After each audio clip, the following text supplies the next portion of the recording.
Do you want to deal with indefinite integration for once and for all? Well, you can do it. There's a way if you can start to study through me, as I'm going to teach you in a real lucid language. So I'll help you conquer this topic and you for sure are going to get full marks.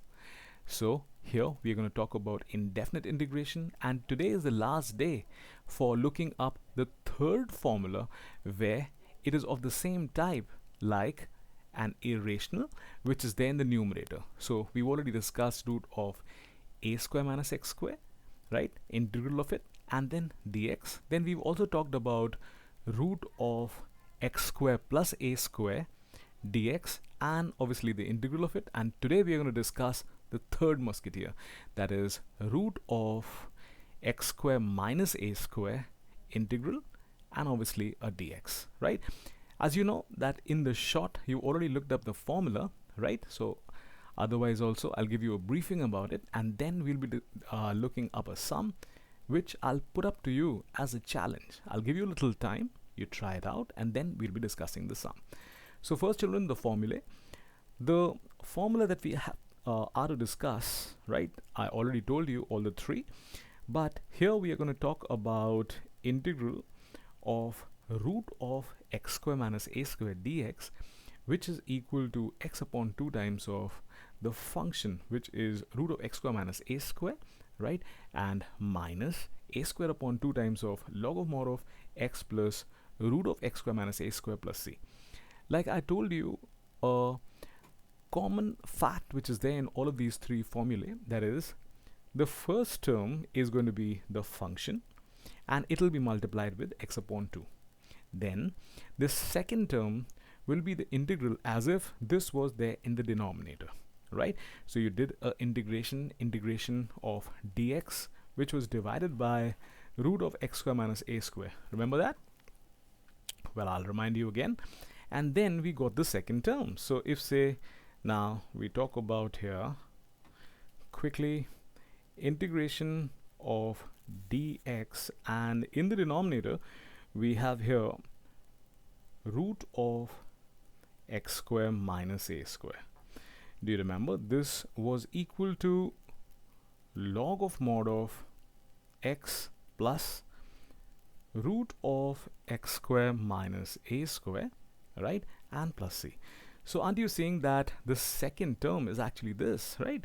So we write this as a second term, which is as if this function was there in the denominator and then whatever integral we got, and with that is to be multiplied a square upon 2. However, in the third formula you've got to remember that you also have to put up a minus sign outside this, right?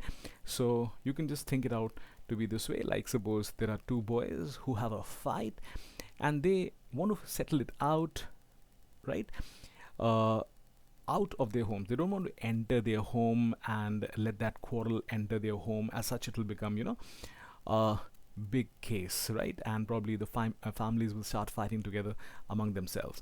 So they want to settle it outside. So you can just remember this way by this mnemonic that this minus sign is not going to reach the homes of both of these boys, right? So it'll just stay outside and it'll be dealt like two men fighting it out. Okay, so this is just a mnemonic that you can think about how you can learn these formulae, and if you learn them smartly, that is actually the way how you can be learning a lot of formulae and you don't have any bulk on your shoulders that you have to actually learn them by the rote method, which is just just keeping the formula before you and just trying to learn it without any skill, without any mindfulness.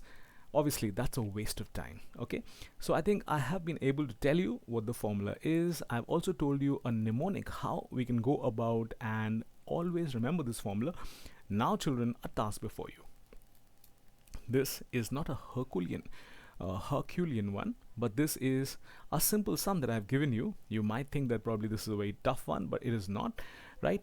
Just give it a piece of your brain. I'm sure you'll be able to crack it. That's because you are born capable, right? This is what I believe. If you drift in a proper direction with the proper guidance, right, there is no problem. I'm giving you your 10 seconds, so your time has already started, right? And if you want to try this for longer, what you can do is you can press the pause button, give it a more brave try and then go ahead and look up what I have done. You can match whether you're correct or wrong, right? And then after understanding the solution, I also expect you that you will be doing the sum once more so that everything is very well clearly there in your brain. And if any time this sum or probably any other sum of this time comes your way, you're able to deal with it like a man. Okay, so that doesn't obviously mean that women are weak or they'll be weak in mathematics. That's just a saying, right? So you can just say it this way, that you'll be able to deal with it properly, right? Okay, so we have this sum, children. And to be able to understand all of this very easily, there are a few things that you require to remember. Sit on a table and chair. Make sure that you're sitting straight, right? And make sure that there is no disturbance around you, right? And you are able to fully focus all that the teacher is telling you, right? Now, the first thing that we get to see here is that we have an irrational component, which is the product with another rational component, right? Now, this irrational component is actually a fraction, right? So somehow we require to remove this, right? But we've got to remove it in such a way so that we are able to get it to a integrable format. Like, you know that all the algebraic expressions or probably any trigonometric functions, right, whatever be the function, right, it is not necessary that every function be integrated, right? That's why somehow or the other we've got to bring it to the integrable format in accordance with whatever formula that we've learned, and then actually we will be able to find out the integration of any function. So trying to get it to the format, the first thing that comes to my mind is, why not remove this root of x plus 3 which is there in the numerator by multiplying with root of x plus 3 in the numerator and in the denominator. So this is one of the first things that you can do. Remember, in mathematics you can just try, right? Otherwise probably you've just learned the question, right? And you just got to keep an open mind. There should be certain things that you already know, and it's actually the application of all of those which starts making sense when you start solving. And if it drifts in the correct direction, fine. Otherwise you pick up another direction with some other logic, right? Okay, so now we have, children, here x minus 2, and like I told you, what I'm going to do is within the root I'm going to multiply with x plus 3, which actually is the conjugate of the denominator, right? And here my task is, because I want to free this x plus 3 which is there in the numerator and get it multiplied with the x minus 2 so that we can have a expression, right, which is a little more helpful. So here as such we have x plus 3 multiplied within the root in the numerator as well as in the denominator. Now, children, in the next step what we do is we are actually going to free this, because we know this, that if we have some a which is raised to the power 1 upon 2 and we also have a square of it, then as we do some a raised to the power m which is whole raised to the power n becoming a raised to the power m into n, right? This is the power rule of exponents. Same here, 2 will get multiplied and as such get cancelled, right? And thus only a raised to the power 1 will remain. And here as such what will happen is you will now have integral of x minus 2 which is multiplied with x plus 3. And children, in the denominator, as it is a plus b times a minus b, so I'm sure you people know this by algebraic identities that you've learned probably in class 8, that this is going to become equal to a square minus b square, right? So this is another formula that we're going to apply here as such in the denominator, but obviously within the root now we'll have what? We will have x square minus 9, right? Now, children, let's solve out the numerator and let us make it to be a proper quadratic expression. I think I missed out the differential coefficient. It is something which is very important. You shouldn't forget this, otherwise teachers are going to cut some marks, right? So now, children, next what we're going to do is we will be solving out this product as such. This is going to give you x squared, that is x into x. Then you have x into 3, which is 3x, and then further you have minus 2 into x. That will give you plus 3x, right? And minus 2x, and except that you also have minus 6, And now children, in the denominator we have root of x square minus 9, which is going to be copied as it is, right? Now children, after this what we do is we'll be solving out the like terms, and as such here we will have integral of x square, which will remain to be as it is, but there are two like terms in the linear terms, so 3x minus 2x will make it plus x, right? And to that is added minus 6, and further in the denominator we have x square minus 9. Now here children, what we can do is there are actually three parts in the numerator. The first is the one which is quadratic, right? The second is the one which is linear, and the third is that one which is a constant, right? So we try and develop this x square minus 9 in the numerator, then we'll be able to get to a irrational function in the numerator like we've just learned, right? And that will not be a problem because we already have a formula for it, right? Okay, now we go ahead with our strategy, and as such now we will have x square minus 9 which will be developed, and because we've written this extra, so as such we will also write a plus 9 so that both of these cancel each other. To that is added x, and from that is subtracted 6. And children, in the denominator what you have is you'll be having root of x square minus 9, right? Now things are shaping up, right? It's feeling good, isn't it? So now we'll be talking about keeping this x square minus 9 separate, and the rest of the entirety is also separate, right? That is, both of these like terms are obviously going to get added, and that will help us out, and except that we have this x. Okay, so next now what we do is we will be writing this as x square minus 9, which is divided by root of x square minus 9, right? And obviously we have a dx here, and after that we also had, remember, x, which I'm going to keep separate. I'll tell you why just now. And then in the denominator we have here x square minus 9, and we'll separately integrate this, and after that we have the constant 3 which is going to be kept outside, and then we have integral of dx which is divided by root of x square minus 9, right? Now you have to be happy about one thing, that is the first and the second are now in almost integrable formats, right? Because if you talk about this x square minus 9, when it is going to be cancelled with root of x square minus 9, there'll be root of x square minus 9 in the numerator. Like suppose if you talk about some a which is divided by root a, then what happens is this is going to become equal to a, which is raised to the power 1, and the root a can be written as raised to the power 1 upon 2. Thus it will become a raised to the power 1 minus 1 upon 2, and thus it will become equal to a raised to the power 1 upon 2, right?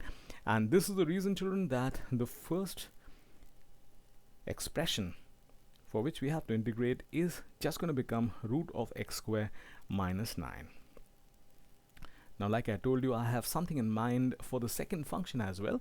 So what we can do here is, if we try developing the derivative of x square minus 9 in the numerator, then we can apply a formula. Now what formula is that? That formula is, if say we have integral of a function's derivative which is multiplied by a function which is raised to the power n, right? Then what happens is, then that becomes equal to the function f of x, right, which is raised to the power n plus 1 divided by n plus 1, and to that you can add the constant of integration, right? This is one of the ways to do it. This is the standard form. Otherwise what you can do is you can also take x square minus 9, right, to be say some t, then you can find out the derivative, that is 2x dx will come to dt, and as we have here x dx in the numerator, so it can be substituted thus to be dt upon 2, right? But I find that this method is more suitable, more easy, and that's why we are going to go about with this. Now here, in order to get this to be the derivative exactly, we have to multiply this by 2, and we also have to divide this by 2. So now in the numerator we have f dash x, right? That is the derivative of x square minus 9. Of x square, it will be 2x, and obviously for 9 it will be 0, as it is a constant and the derivative of a constant is 0. Now children, in the denominator what we have is we have root of x square minus 9, which will remain to be as it is. Now if you talk about the third term, then in the third term it is direct, as it is directly in the form of a formula, right? And that is dx divided by x square minus a square form, right? And here we can write this to be 9. Now we will get them into the proper format, that is, we already have them to be in format, but a little thing is left. Now we're going to write them, that is the 9s, to be the 3 squares. So in the next step now we can write this formally as x square minus 3 square dx, right? And to that is added half times of integral of 2x, which is divided by root of x square minus 9. In this there is no problem, right? And if you talk about the third one, again it requires to be brought to the proper format so that we also have the value of a, right, as it is going to come in the formula. So now here we have x square minus again 3 square, right? Now children, next what we do is we will further directly apply the formula. I hope you people remember the first formula, right? But as it is being dealt with, so I will write that formula as well, that is integral of root of x square minus a square dx. And as I know that you guys are just like good students who've learned the formula, so please repeat it with me. And if you can't, then you should learn the formula just now. Go back and learn it, because this is the best time to learn it. After this you will keep forgetting this. Okay, now next this becomes equal to, remember, x upon 2 times the function, which is root of x square minus a square, right? And then further to it is going to be subtracted. Remember, in the other two formulae there were addition, right? But here there'll be subtraction, and then you'll be writing that function which you got, right, when this was actually in the denominator, that is x plus root of x square minus a square, right? And to that then you will add the constant of integration, and you would not forget to multiply the second function with a square upon 2, right? So now children, we are going to apply these three formulae, and as such the first one is going to get converted in a similar way to be x upon 2. So we have x upon 2 times the function, which is root of x square minus a square, and a here is 3, so 3 square, right? And then further from it is to be subtracted a square upon 2. A we know as 3, so 3 square upon 2 times of, we have log of mod of x, right, plus we have root of x square minus a square, that is x square minus 3 square, getting it to the perfect format, right? And now we talk about the second function, and we write its integral as, we have f dash x, remember, in the numerator, right? And with it is multiplied this, which is the f of x, right? And its power, when it will go to the numerator, will become minus 1 upon 2, right?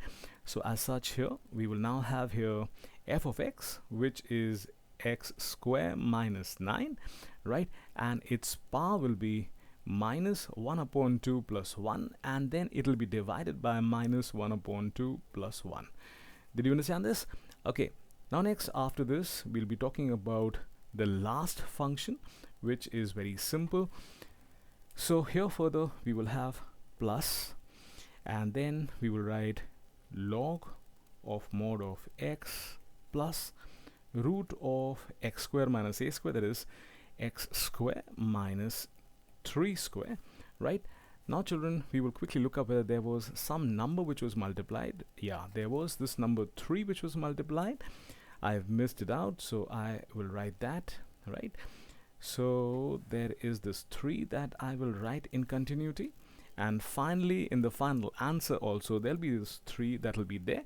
And this, children, when added with the constant of integration, which are just like flowers for the dead constants which passed away in the war of differentiation, right? You will add, and thus you will get your final answer. Okay, now children, all of this I will just quickly repeat so that if there is any doubt withstanding at any point of time, all of that will get cleared. So I hope you people are able to understand. Otherwise, I hope you're able to see me, you're able to hear what I'm saying clearly, you're able to understand the normal English that I'm talking. I don't think that has some special accent, right? If there is something which you find that there requires improvement, please suggest that to me in comments, and obviously I will try my best to try and improve on that. So here, children, we will be looking up a quick second revision which actually helps you in understanding. So what I'll tell you is, at this point, do not pick up your writing material that is your book, copy, etc., to copy, right, or to write something. Otherwise you will miss this very important second explanation, as I've found in my 25 years of teaching experience that the second helping actually helps, I feel, 95% of the children who tend to understand more now with this explanation, right?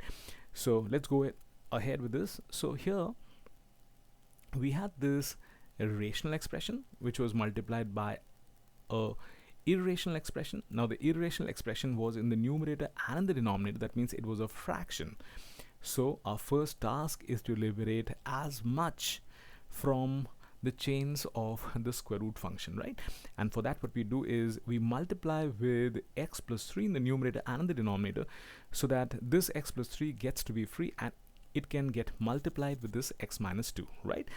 So as such, here we have multiplied within the root with x plus 3, right, in the numerator and in the denominator. You can write a small step, that is, this root of x plus 3 has been multiplied with in the numerator as well as in the denominator, and writing such sort of steps is very helpful as the teacher understands as to exactly what you've done.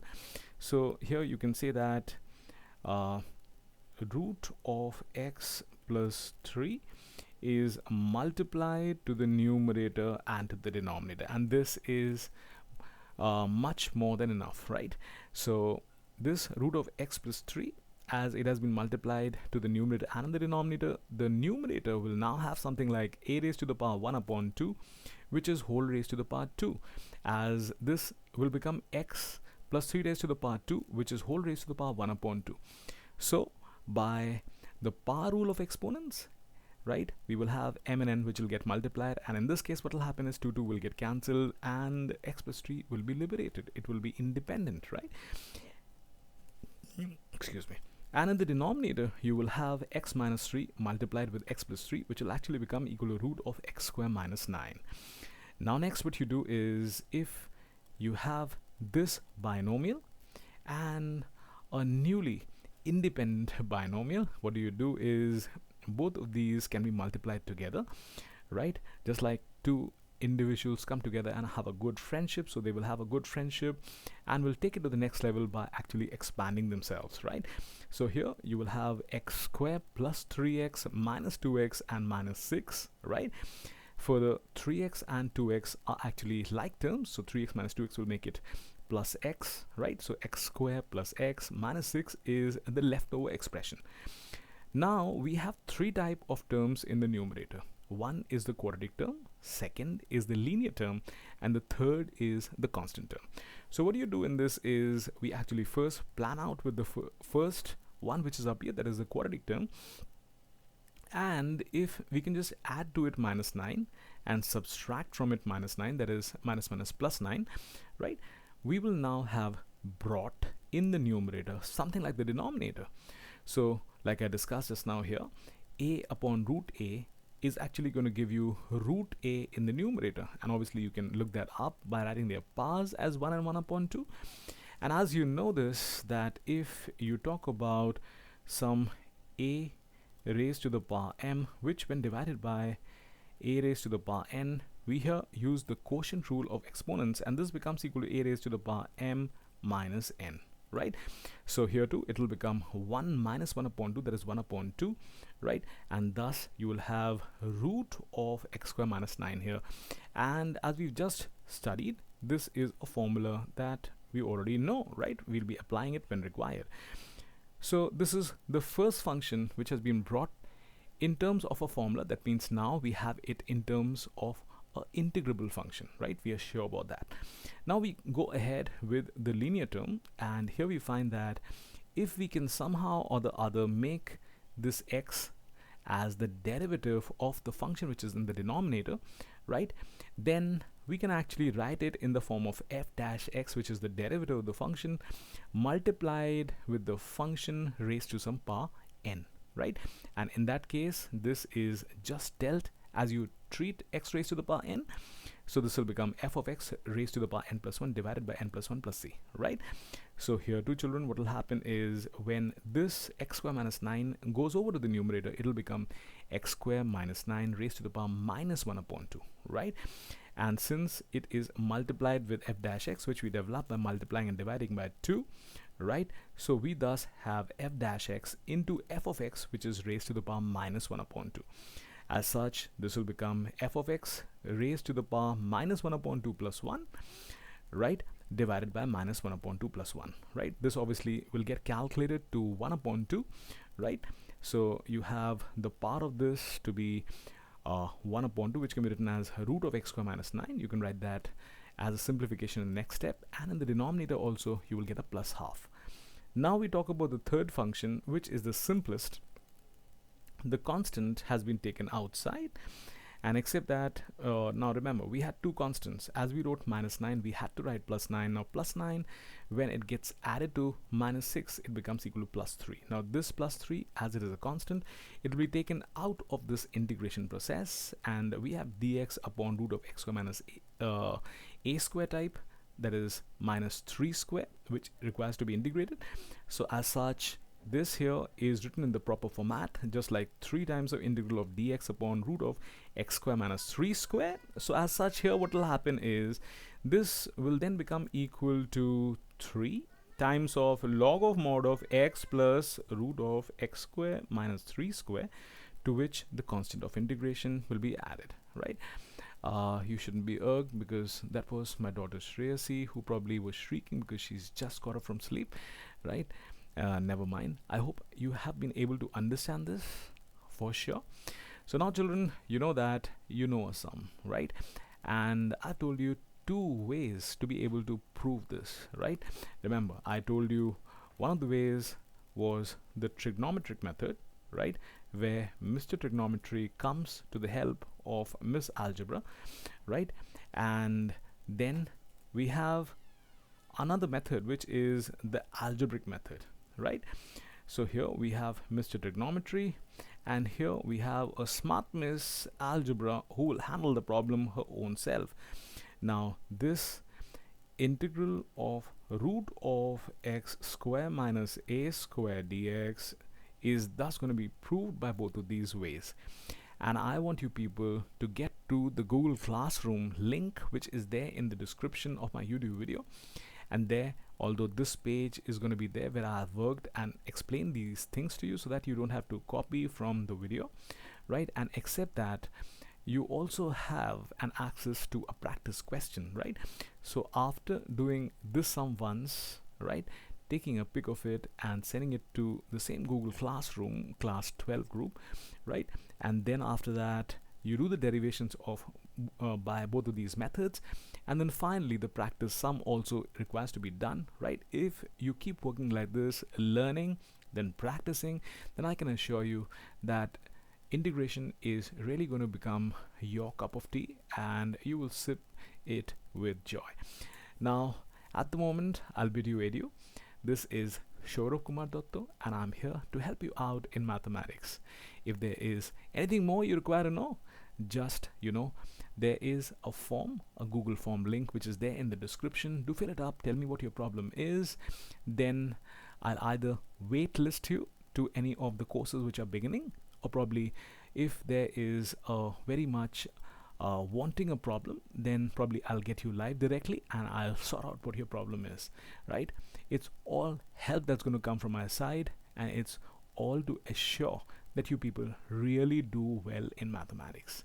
So I'm trying my best to do a lot of things, right? Be part of it, and I'm sure you will start enjoying mathematics. Okay, children, bye.